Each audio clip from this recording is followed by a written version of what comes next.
வணக்கம். ஓபிஎஸ் வந்து இப்போ என்டிஏ கூட்டணியிலேருந்து வெளியேறிட்டார். அது கூட பிரச்சனை கிடையாது. அவங்க என்டிஏ கூட்டணியில் இருக்கிறது வேணான்னு தான் எடப்பாடி பழனிசாமி நினச்சாரு. பாஜகவும் வந்து எடப்பாடி பழனிசாமி பேச்சை கேட்டு தான் நாங்கள் வந்து ஓபிஎஸ்க்கு முக்கியத்துவம் கொடுக்கல, அது அதிமுகவோட உட்கட்சி பிரச்சனை, அதில் நாங்கள் தலையிட மாட்டோம்னு அமித்ஷா கூட்டணி தொடர்பான பேச்சுவார்த்தை நடக்கும்போதே சொல்லிட்டார். சரி, இப்படிலாம் இருக்கும்போது இனிமேல் ஓபிஎஸ்க்கு அரசியல் எதிர்காலமே இல்லை அப்படிங்கிற ஒரு சூழ்நிலையை வந்து எடப்பாடி பழனிசாமி ஒரு சைடும், பாஜகவை நம்பிக்கிட்டு இருந்தார். அவங்களும் என்ன செய்கிறாங்க, எடப்பாடி பழனிசாமி நமக்கு தேவையில்லை, இனிமேல் எடப்பாடி பழனிசாமி எதுக்கணும்னா நம்ம அங்கே ஒருத்தர் வச்சுருக்கிறோம், செங்கோட்டையனை வச்சுருக்கிறோம், எஸ்பி வேலுமணியை வச்சுருக்கிறோம், கொங்கு பகுதியிலேருந்து ஒருத்தர் இருந்தால் தான் நல்லாயிருக்கும், தென் மாவட்டங்களில் ஒருத்தரை கொண்டு வந்து எடப்பாடி பழனிசாமிக்காக பதிலாக நம்ம கொண்டு வந்தோம் அப்படின்னம்னா கொங்கு பகுதியில் நமக்கு ஓட்டு விழுவாது அப்படிங்கிற ஒரு எண்ணத்தில் ஓபிஎஸை கழட்டி விட்டுறலாம் அப்படிங்கிற ஒரு எண்ணத்தில் தான் அவங்க இருந்தாங்க. ஆனால் அதுக்கப்புறமா பார்த்தீங்கன்னா ஓபிஎஸும் பொறுமையாக இருந்தார். இந்த பிரதமர் மோடி வந்தப்போ பார்த்தீங்கன்னா அவர் சந்திக்கிறதுக்கு பயங்கரமான ஒரு முயற்சியை பண்ணார். ரொம்ப கேவலமான ஒரு கடிதத்தையும் எழுதி போட்டார். ஆனால் அதுக்கு கூட அவங்க ரெஸ்பான்ஸ் பண்ணலைன்னா நம்மளை வந்து தீண்டத்தகாதவனாக நினைக்கிறாங்களோ அப்படிங்கிற ஒரு எண்ணத்துக்கு வந்துட்டார். நமக்கு செல்வாக்கு இல்லைன்னு நினைக்கிறாரோ அப்படிங்கிற மாதிரி ஒரு இதுக்கு நம்பிக்கைக்கும் வந்துட்டாங்க. ஆனால் உண்மையிலே பார்த்தீங்கன்னா ஓபிஎஸ், டிடிவி தினகரன், இந்த அண்ணாமலை இவங்களுடைய கூட்டணி தான் வந்து பார்த்திங்கன்னா 18.5% வாக்குகளை வாங்குறதுக்கு மிக முக்கியமான ஒரு காரணம். இப்போ அண்ணாமலையும் இல்லை, ஓபிஎஸ்ஸையும் வந்து வெளியேறிட்டார். அப்படிங்கும்போது கண்டிப்பாக கிடைக்காது. ஏன்னா நாடாளுமன்றத்தில் அவர் தனியாக நின்று கூட 3 லட்சம் வாக்குகளுக்கு மேலே வாங்கினார். ஒரு சுயேட்சை இந்தியாவிலேயே மிக முக்கியமாக ஒரு 3 லட்சம் வாக்குகளை வாங்கின ஒரு விஷயம் இருக்குல்ல, அது மிகப்பெரிய அளவில் பரபரப்பாக பேசப்படுது. ஆனால் அதிமுக அங்கே வந்து டெபாசிட்டே போச்சு. அந்த அளவுக்கு ஓபிஎஸ் வந்து தன்னுடைய செல்வாக்கை வளர்க்குறதுக்கு மிக முக்கியமான ஒரு முயற்சிலாம் எடுத்தார். அந்த செல்வாக்கு என்னங்கிறதையும் காட்டிட்டார். அதுக்கப்புறமும் வந்து பாஜக மேலிடம் வந்து அவரை கண்டுக்காமல் இருக்கிறாங்க அப்படின்னா, தென் மாவட்டங்களில் அவருக்கு சீட்டே இல்லைப்பா, அவருக்கு செல்வாக்கே இல்லைப்பா அப்படிங்கிற மாதிரி அவங்க பேசுகிறாங்க அப்படின்னா, நயினா நாகேந்திரனை கொண்டு வந்தால் ஓபிஎஸ்ஸை ரீப்ளேஸ் பண்ண மாதிரி ஆகிடும் அப்படின்னு நினைக்கிறாங்க. அதிமுகவிலேருந்து ஓபிஎஸ்ஸை வெளியேற்றின பிறகு ஆர்பி உதயகுமாரை கொண்டு வந்தாங்க. ஆர்பி உதயகுமாரும் ஓபிஎஸ் ஒன்றாயிட முடியுமா? ஓபிஎஸ் இருந்த இடத்த அவரால் நிரப்ப முடியுமா?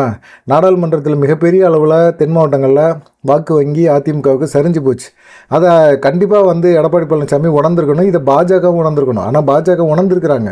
ஆனால் எடப்பாடி பழனிசாமியை காலி பண்ணணும், அதிமுகவை முடிச்சு விட்றணும், சோழியை முடிச்சு விட்றணுங்கிற எண்ணத்தில் இருக்கிறனால அவங்க எடப்பாடி பழனிசாமி எது சொன்னாலும் ஓகேன்றாங்க. ஏன்னா எடப்பாடி பழனிசாமி எது சொன்னாலும் கேட்க மாட்டார். பாஜக சொன்னால் கேட்க மாட்டேன் அப்படிங்கிற முடிவாதத்தில் இருக்கிறாரு. பிடிவாதம் அவருக்கு கொஞ்சம் அதிகமாகவே இருக்குது. இதனால் அதிமுக கட்சி வந்து அழியுது. ஜெயலலிதா சொன்ன மாதிரி 100 வருஷங்களுக்கு அப்புறமா பார்த்திங்கன்னா என்னுடைய கட்சி வந்து பேர் சொல்லுமா அப்படிங்கிற மாதிரிலாம் இருந்துச்சு. ஆனால் இல்லை.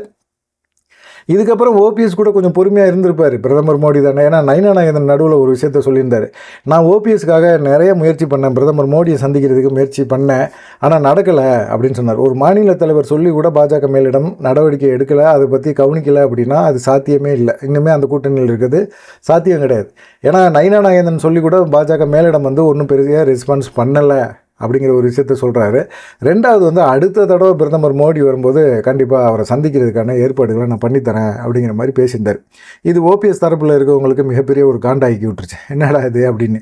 ஏன்னு கேட்டிங்கன்னா அந்த அளவுக்கு ஒரு கொந்தளிப்பில் இருந்தாங்க. அதாவது பண்டூட்டி ராமச்சந்திரன் இவ்வளோ வயசில் இவ்வளோ எமோஷனல் ஆகக்கூடாது. மனுஷன் பயங்கரமாகிட்டார். இனிமேல் நீங்கள் தேசிய ஜனநாயக கூட்டணி என்டிஏ கூட்டணியை வந்து தவிர்த்து இருக்கிறது நல்லது. இல்லைன்னா மான மரியாதை எல்லாத்தையுமே இழந்துடணும். எடப்பாடி பழனிசாமி ஒரு சைடு வந்து அதிமுக கரவேட்டியே கட்ட முடியாத மாதிரி செய்கிறாரு. இதெல்லாம் வந்து பாஜக மேலிடம் பார்த்துட்டு தான் இருந்தது. அவங்க சொல்லி தான் நீங்கள் போனீங்க சேர்ந்தீங்க அதிமுகவில் திரும்பவும். ஆனால் நீங்கள் வந்து இப்போ செல்லா காசு ஆக்கிட்டாங்க பாஜக உங்களை. இனிமேல் பாஜகவை நம்புறது அவசியமே இல்லை, பாஜகவை நம்பாதீங்கன்னு சொல்லிட்டு தான் செய்தியாளர் சந்திப்பில் அப்படி பேசினார். சரி, இன்றைக்கி அவர் சந்தித்த பிறகு முதலமைச்சர் ஸ்டாலினை போய் 2வது முறையாக சந்தித்தார். காலையில் வாக்கிங் போகும்போது சந்தித்தார். 2வது அவர் வந்து நீங்கள் வீட்டுக்கு வாங்க அப்படின்னு சொல்லியிருக்காரு. அதனால் வீட்டுக்கு போய் சந்திச்சிருக்கிறாரு. சந்தித்து பேசினது வந்து பார்த்திங்களா, திமுகவில் போய் ஓபிஎஸ் சேர போகிறாரு, திமுகவோட கூட்டணி வைக்க போகிறாரு, அதனால தான் வந்து எடப்பாடி பழனிசாமி அவர் மேலே நடவடிக்கை எடுத்தார் அப்படின்னு சொல்லிட்டு இந்த ஐடிவிங்கெலாம் இருக்கிறவங்கெல்லாம் கொஞ்சம் கஜா மூச்சான்னு சமூக வலைத்தளங்கள் போட்டிருக்காங்க. இனிமேல் அப்பா தேர்தல் ஆணையத்தில் எங்களுக்கு வந்து எந்த பிரச்சனையுமே கிடையாது, ரெட்டை எலெக்ஷன் வந்து எங்களுக்கு தான் வந்துடும், அதிமுக கட்சி எங்கள் கையில் தான் வந்துடும், இந்த பீடை ஒளிஞ்சிருச்சு, ஓபிஎஸ்ங்கிற பீடை ஒளிஞ்சிருச்சு அப்படி இப்படின்னு கமெண்ட் போட்டுக்கிட்டே இருக்காங்க. ஓபிஎஸ் மட்டுமா அப்பா கேஸ் போட்டிருக்கிறாரு, ஏன் இப்படி அக்கப்போர் பண்ணுறீங்க? தேர்தல் ஆணையத்தில் ஏகப்பட்ட பேர் கேஸ் போட்டிருக்காங்க. எல்லாத்தையும் நீங்கள் கட்சியை விட்டு வெளியே நிப்பாட்டி இருக்கிறீங்க. நீங்கள் இன்னமும் இந்த சூரியமூர்த்தி வழக்கறிஞர் அவர் போட்ட வழக்கு இருக்குல்ல 2017 அதுக்கு தான் நீதிமன்றம் பயங்கரமாக இருக்குது. சூரியமூர்த்தியை ஆஃப் பண்ணவே உங்களால் முடியாது. இப்போ ஓபிஎஸ் எல்லாம் வேறு வழி இல்லை, சட்டமன்ற தேர்தலை எதிர்கொள்ளணும், அவர் தனியாக நின்று ஒன்றும் பண்ண முடியாது, ஏதோ ஒன்று பண்ணி தான் ஆகணும், தன்னுடைய இதை வந்து ப்ரூவ் பண்ணணும் அப்படிங்கிற ஒரு எண்ணத்துக்கு வந்துட்டார். எடப்பாடி பழனிசாமி ஓபிஎஸ்ஸை வந்து கிள்ளிக்கிற மாதிரி நினைக்க ஆரம்பிச்சிட்டாரு. அது வந்து தப்பு இல்லை, நான் கிள்ளுக்கிறியா இல்லை என்னால் உங்களால் கிள்ள முடியாத கீரையாங்கிற காட்டுறேன் அப்படிங்கிறதுக்கு தான் இப்போ களத்தில் இறங்கியிருக்காரு. அவருடைய ஒரே எண்ணம் என்னென்னா அதிமுக ஒழிக்கணுங்கிற எண்ணம்லாம் கிடையாது, எடப்பாடி பழனிசாமியும் ஒழிக்கணும். இந்த தேர்தலுக்கு ஏற்கனவே 10 தோல்வி பழனிசாமின்னு சொல்லிகிட்டு இருக்கிறாங்க. இந்த தேர்தலில் வந்து அவர் வெற்றி பெறவே முடியாத அளவுக்கு ஒரு லாக்கப் பண்ணி விட்டுறணும் அப்படிங்கிற எண்ணத்துக்கு ஓபிஎஸ் வந்துட்டார். அதனால் ஓபிஎஸ் இந்த மாதிரி ஒரு முடிவை எடுத்துகிட்டு அவர் முதலமைச்சரை போய் சந்திக்கிறாரு அப்படின்னா அவருக்கு எந்த நிர்பந்தமும் கிடையாது. பாஜகவோட எதிரி திமுக வீட்டுக்கு அனுப்பணும்னு சொல்கிறாங்க. அவரும் சொன்னார் திமுகவுக்கு வீட்டுக்கு அனுப்பணும் அப்படின்னு சொன்னார். எடப்பாடி பழனிசாமியும் வீட்டுக்கு அனுப்பணும் திமுகவை, ஏன்னா அவர் வந்து முதலமைச்சர் ஆகணும், அவ்வளோதான். திமுக மேலே என்ன பெருசாக குற்றச்சாட்டெல்லாம் அவர் பெருசாக கண்டுபிடிக்க முடியாது. எடப்பாடி பழனிசாமி எவ்வளோ பெரிய அறிவாளி அப்படிங்கிறது, ஒரு காலேஜுக்குள்ளே போகிறாரு, மகளிர் காலேஜுக்குள்ளே போகிறாரு, அங்கே இருக்க படிக்கிற மாணவிகள்கிட்ட பேசிட்டு நீங்களாம் +2 வாங்குறாரு. எங்கே உள்ளே போகணுங்கிற விஷயமே தெரியல அவருக்கு. ஒரு கல்லூரிக்குள்ளே போயிருக்கிறோம், அங்கே போய் படிக்கிற பிள்ளைங்கள்ட்ட நீங்களாம் +2 வான்னு கேட்குறாரு. அந்த அளவுக்கு தான் நாலேஜ் இருக்குது அவருக்கு. அவர்கிட்ட என்ன ஆளுமை இருக்குது, பெருசாக ஆளுமை இருக்குது. நீங்கள் என்ன கேட்டாலும் உங்களுக்கு அதிமுக ஆட்சி காலம் வந்துச்சுன்னா நாங்கள் நிறைவேற்றி தருவோம், அவ்வளோதான்.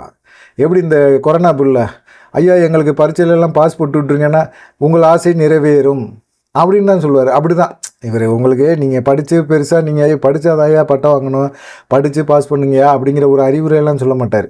உங்களுக்கு சரி ஆமாம் கொரோனாவில் ஒரு 3 மாதம் முடிஞ்சா உங்களுக்கு எல்லாத்துக்கும் ஆல் பாஸ் விடுங்க, ஆல் பாஸ் ஆகி அவன் என்ன பண்ண போகிறான், அந்த மாதிரி தான் இப்போ எல்லா விஷயங்களுமே அவர் பேசுகிறாரு. இது வந்து ஏற்றுக்கவே முடியாத ஒரு சூழ்நிலை எல்லாத்துக்குமே ஏற்பட்டிருக்கு. அதுவும் இல்லாமல் ஓபிஎஸ் வந்து எல்லாருமே எடப்பாடி பழனிசாமி சொல்கிறாருன்னு பாஜக மேலிடம் வந்து தொடர்ந்து வந்து பாஜகவுக்கு நம்பிக்கையாக இருந்தவர் வந்து ஓபிஎஸ், டிடிவி தினகரன் இவங்க தான். இவங்கள மேலே வந்து இவங்க எடப்பாடி பழனிசாமிக்காக இவங்களை நகர்த்துறது அப்படிங்கிற ஒரு விஷயம் வந்து பாஜக எடுத்த தவறு. எடப்பாடி பழனிசாமி சொல்லி தான் அண்ணாமலையை நகர்த்தினாங்க. இப்போ ஓபிஎஸும் டிடிவி தினகரனையும் கூட்டணிக்குள்ளேயோ கட்சிக்குள்ளேயோ கொண்டு வரக்கூடாதுன்னு சொல்லிட்டாங்க. இப்போ ஓபிஎஸ் போயிருக்காரு. ஓபிஎஸ் வந்து மரியாதை நிமித்தமாக போயிருக்காரு. இது வரைக்கும் வந்து அவங்களுக்கு திமுக எதிரியாக கூட இருக்கலாம். இப்போ கூட அவர் வெளியே வந்து திமுக விமர்சனம் பண்ணுறதுக்கான வாய்ப்புகள் இருக்குது. அதுக்காக திமுக இப்போ ஒரு முதலமைச்சர் உடம்பு சரியில்லாமல் இருக்கிறாரு, அவரை போய் சந்திக்கக்கூடாதுன்னு அவரெல்லாம் நினைக்கல. ஏன்னா அவர் வந்து இருந்தது வந்து என்டிஏ கூட்டணியில். அவங்க போய் முதலமைச்சர் ஸ்டாலினை போய் சந்தித்தா பார்த்தீங்களா நாங்கள் சொன்னோம்ல அப்படின்னு எடப்பாடி பழனிசாமி இந்த இப்போ கூவுற மாதிரி அப்போ கூவிருப்பாங்க பாருங்கள். ஒரு முதலமைச்சரை போய் சந்தித்து இவர் பேசியிருக்காரு, திமுகவுக்கும் அவரும் ஒரு அண்டர்ஸ்டாண்டிங் இருக்குங்க அப்படிங்கிற மாதிரி பேசியிருப்பாங்க. அதெல்லாம் தவிர்க்கிறதுக்கு தான் அவர் அமைதியாக இருந்தார். இப்போ போய் அவருக்கு வந்து எந்த நெருக்கடியுமே இல்லை. அதனால் நேராக என்ன செய்கிறாரு, அவர் போய் சந்திக்கிறாரு, முதலமைச்சரை போய் சந்திக்கிறாரு. அவர் சாயந்தரம் வீட்டுக்கு வாங்கன்னு சொன்னனால போய் சந்திக்கிறார். இதில் வந்து என்னன்னு கேட்டிங்கன்னா ஓபிஎஸ் வந்து இப்போ தனி கட்சி ஆரம்பிப்பார் அப்படிங்கிறது உறுதியாக போச்சு. இப்போ அதிமுக தொண்டர்கள், அதுவும் குறிப்பாக ஓபிஎஸ் ஆதரவாளர்கள் எல்லாத்துக்குமே மிகப்பெரிய ஒரு சந்தோஷம். தனி கட்சி ஆரம்பிச்சிருவார். தனி கட்சியை நம்ம வந்து ஓரளவுக்கு நம்ம கூட ஓபிஎஸ் வந்து தனியாக வந்து ஒரு கூட்டணியெல்லாம் உருவாக்க முடியாது. அதனால் வந்து அவர் யாரோட கூட்டணி வச்சு தான் ஆகணும்.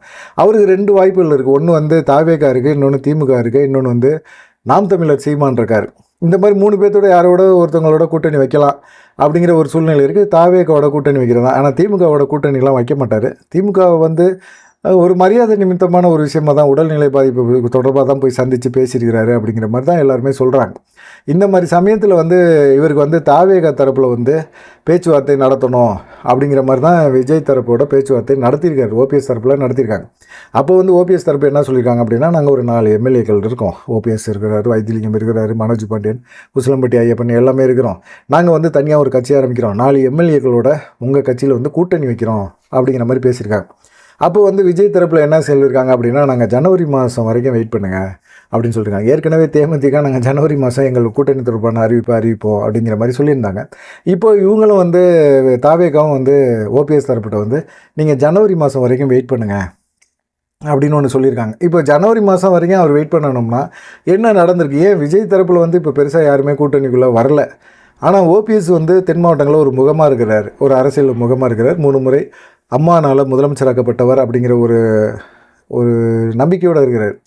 ஒரு விசுவாசி அப்படிங்கிறது மக்களுக்கு தெரியும். அந்த மனுஷனை போட்டு இவ்வளோ பாடாப்படுத்துகிறாரு எடப்பாடி பழனிசாமி அப்படிங்கிற ஒரு கோபம் அதிமுகவில் இருக்கிற முக்கால்வாசி தொண்டர்களுக்கு இருக்குது. ஓபிஎஸ்க்கு வந்து ஒன்றுமே இல்லை அப்படின்னு இவங்க சொல்லிகிட்டே இருப்பாங்க. யார் இருக்கா, யாருக்கு தெரியும் அப்படிங்கிற மாதிரிலாம் பேசுவாங்க. எடப்பாடி பழனிசாமி தரப்பு அப்படி தான் பேசுவாங்க.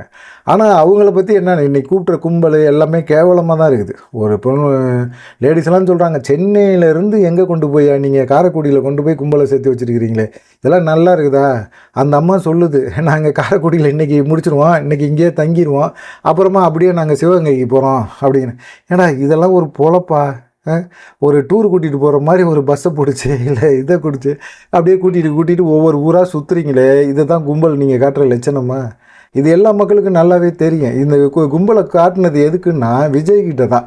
ஏன்னா எடப்பாடி பழனிசாமியோட பையன் மிதுன் போய் விஜய்கிட்ட பேச்சுவார்த்தை நடத்தியிருக்காரு. எப்போது? மார்ச் மாதத்தில் நடத்தும்போது அவர் என்ன சொல்லியிருக்காரு, அப்பா வந்து ஒவ்வொரு மாவட்டமாக சுற்றுப்பயணம் போகிறாரு, நீங்கள் கும்பலை பாருங்கள். இப்போது வந்து எடப்பாடி பழனிசாமி அதிமுக, குறிப்பாக அதிமுகவுக்கு மிக பிரம்மாண்டமான அளவில் வந்து கும்பல் சேரும். ஏன்னா திமுக ஆட்சி மேலே அதிருப்தியில் இருக்கிறாங்க. இப்போ வந்து எடப்பாடி பழனிசாமி சுற்றுப்பயணம் போனார் அப்படின்னா மிகப்பெரிய அளவில் கும்பல் இருக்கும் அப்படிங்கிற மாதிரி அவர் வந்து விஜய்கிட்ட வந்து பிரெயின் வாஷ் பண்ணியிருக்காரு. இப்போ கும்பல் எப்படி சேர்க்குறாங்கங்கிறதும் ஒன்று தெரிஞ்சிருச்சுல்ல. இப்போ விஜய் வந்து சாதாரணமாக ஒரு இது பண்ணுவாங்களா?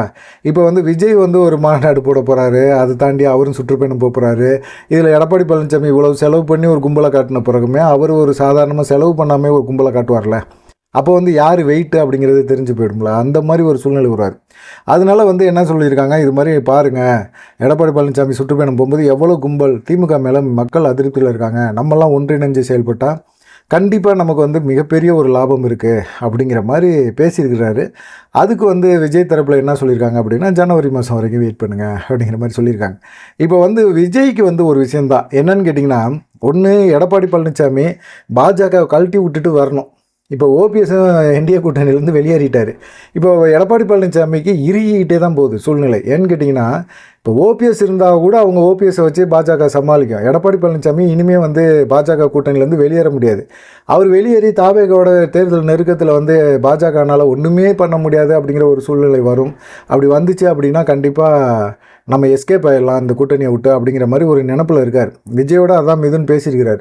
அதனால அவங்க ஜனவரி வரைக்கும் இருக்கேன் அப்படின்னு சொல்லியிருக்காங்க. விஜய் தரப்பு எடப்பாடி பழனிசாமியோட கூட்டணி வைக்கலாம் அப்படிங்கிற ஒரு யோசனை இருக்காங்க. ஏன்னு கேட்டிங்கன்னா, ரொம்ப சிம்பிள் தான். அவர் வந்து 234 தொகுதியில் விஜய்க்கு எத்தனை தொகுதி கொடுக்குறாங்களோ அந்த தொகுதியில் நிற்கிற வேட்பாளர்களுக்கு வந்து செலவு ஃபுல்லாக எடப்பாடி பழனிசாமி ஏற்றுக்கிறேன்ட்டார். ஒரு 80 தொகுதியில் வேட்பாளர் நிறுத்துறாரு அப்படின்னா அந்த 80 தொகுதி வேட்பாளர்களுக்கும் எடப்பாடி பழனிசாமி செலவு பண்ணுவார். ஜெயிக்க வைக்கிறாரா அப்படிங்கிறது ஒரு சந்தேகம் இருக்குது. மக்கள் வந்து ஓட்டு போடுவாங்களா அப்படிங்கிறது தான் இருக்குது. ஏன்னா குறிப்பாக வந்து டெல்டா தென் மாவட்டங்களில் தான் விஜய்க்கு வந்து எடப்பாடி பழனிசாமி கொடுப்பார். இது வந்து அவங்களால ஏற்றுக்கவே முடியாது. ஏன்னா தென் மாவட்டங்களில் கண்டிப்பாக வந்து ஓபிஎஸ் ஆதரவாளர்கள், சசிகலா ஆதரவாளர்கள், டிடிவி ஆதரவாளர்கள் இவங்க எல்லாமே எடப்பாடி பழனிசாமி மேலே வெறுப்பில் இருக்காங்க. சீர்மரபினர் ஃபுல்லாக பார்த்தீங்கன்னா அந்த மாதிரி ஒரு சூழ்நிலையில் வரும்போது எடப்பாடி பழனிசாமியோட யார் கூட்டணி வச்சாலும் அழிச்சிருவாங்க. அதுதான் இப்போ திரும்பவும் வந்து பாஜக வந்து நோட்டா கீழே தான் போகுது. இப்போ திரும்பவும் வந்து அவங்க 2029 நம்ம இந்த கூட்டணியை வச்சு நம்ம செல்வாக்காக இருக்கலாம் அப்படின்னு நயினா நாகேந்திரனை வச்சு செஞ்சுட்டு இருக்காங்க. ஆனால் இந்த கூட்டணி திரும்பவும் நோட்டா கீழே போகுது. எடப்பாடி பழனிசாமி சட்டமன்ற தேர்தலிலே நிறைய இடங்களில் டெபாசிட் இழக்க போகிறாரு அப்படின்னு சொல்கிறாங்க. அந்த மாதிரி தான் சூழ்நிலை மாறிக்கிட்டு இருக்குது. இப்போ விஜய்க்கு வந்து எடப்பாடி பழனிசாமி வராரு, நமக்கு வந்து தேர்தல் செலவுகளை பார்த்துக்கிறாரு அப்படின்னா ஏன் நம்ம எடப்பாடி பழனிசாமியோட கூட்டணி வைக்கக்கூடாது அப்படின்னு சொல்லி சிலர் வந்து விஜய்க்கு வந்து பிரெயின் வாஷ் பண்ணுறாங்க. இப்போ ஓபிஎஸும் வந்திருக்கிறாரு அப்படின்னா ஓபிஎஸ் வந்து கண்டிப்பாக செலவு பண்ண மாட்டார். அவர் மூலமாக வாக்குகளை வந்து நேர்மையாக கிடைக்கும். இப்போ ஓபிஎஸ் ஆதரவாளர்கள் கண்டிப்பாக விஜய் ஒரு தென் மாவட்டங்களில் ஒரு வேட்பாளரை நிறுத்துறாரு அப்படின்னா ஓபிஎஸ் ஆதரிக்கக்கூடிய நபர்கள் அதிமுகவினர் கண்டிப்பாக விஜய் வேட்பாளருக்கு எந்த விதமான துரோகமும் பண்ண மாட்டாங்க, ஓட்டு போடுவாங்க. ஆனால் எடப்பாடி பழனிசாமியை நம்பி நின்றாங்க அப்படின்னா எடப்பாடி பழனிசாமி மறைமுகமான ஒரு உத்தரவு போட்டுருவார், விஜய் வேட்பாளர் தாவேக வேட்பாளர்கள் ஜெயிக்கக்கூடாது அப்படின்னு செய்வார். ஏன்னா பாமகவுக்கே அந்த வேலையை பார்த்தவர். அதனால வந்து பார்த்திங்கன்னா விஜய் என்ன சொல்லியிருக்காரு, ஜனவரி மாதம் வரைக்கும் பொறுங்க அப்படின்னு சொல்லி ஓபிஎஸ்ட்டை சொல்லியிருக்காரு. இப்போ வந்து என்னென்னா கடம்பூர் ராஜு வேறு ஜெயலலிதா வந்து குற்றம் சொல்லியிருக்கிறார். ஜெயலலிதா வந்து 99 பாஜகவோட கூட்டணியை முறித்தது வந்து வரலாற்று பிழை அப்படின்னு சொல்லி வச்சிருக்கிறார்.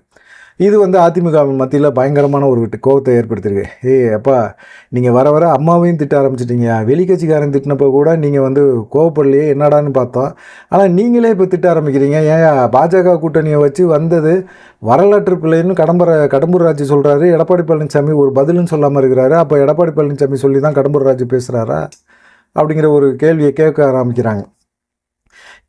இப்போ ஓபிஎஸ் தரப்பில் என்ன சொல்கிறாங்க அப்படின்னா, எங்களுக்கு என்ன பண்ணுச்சு பாஜக, நாங்கள் ஏன் பாஜகவோட கூட்டணியில் இருக்கணும், நாங்கள் எவ்வளவோ நேர்மையாக இருந்துட்டோம், எவ்வளவோ இது பண்ணிட்டோம், எங்களுக்காக உதவி செய்ய முடியாத ஒரு இடத்துல இக்கட்டான சூழ்நிலையில் பாஜக இல்லை. செய்ய நினைச்சால் செய்யலாம், ஆனால் அவங்க செய்ய நினைக்கல. அதிமுக ஒருங்கிணைக்கிறத விரும்பலை. இப்போ அதிமுகவில் நிறைய பேருக்கு, அதிமுக தொண்டர்களுக்கு திரும்பவும் பாஜகவோட கூட்டணி வச்சது பிடிக்கவே இல்லை. இது குறிப்பாக ஜெயக்குமார், கேபி முன்சாமிலாம் எங்கிட்ட ஆதாயம் கிடைக்குதோ அவர் கூட தாமரை சின்னத்தில் நில்லுன்னா நின்றுவார் மனுஷன்.